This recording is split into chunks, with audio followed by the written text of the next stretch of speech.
Okay, where do we go from here?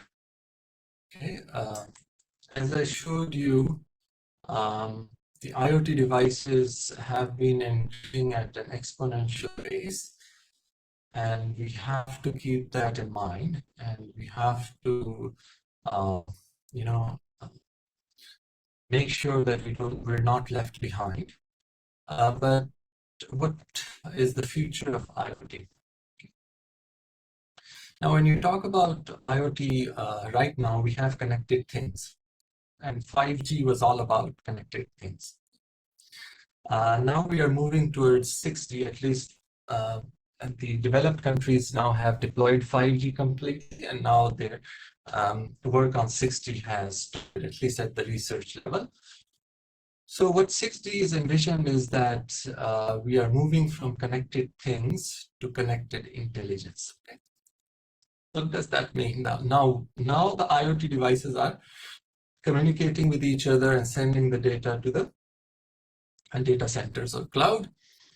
But what we envision is that these devices would share their resources to carry out much complex operations.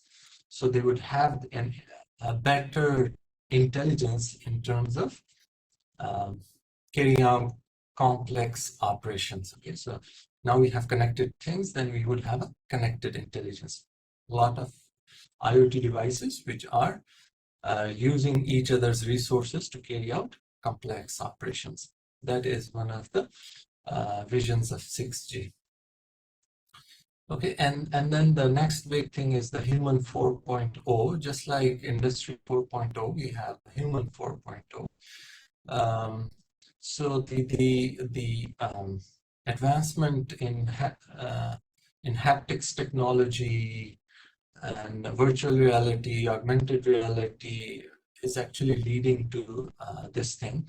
So right now I'm sitting in Singapore and you're in Pakistan. So you can see me, you can hear me. But what if I want to shake hands with someone? I can't do it, right? So now this is where it changes. We would like to have people, we would like people to have a more an experience which is similar to an experience if you were physically at that location. So I might be able to shake hands with someone in Pakistan, and I would get the same feelings on my hand as if I am actually touching an actual person. So it would actually make these online sessions more interactive, just like you are, for instance, someone is delivering a lecture physically in a lecture hall, so it will become more interactive.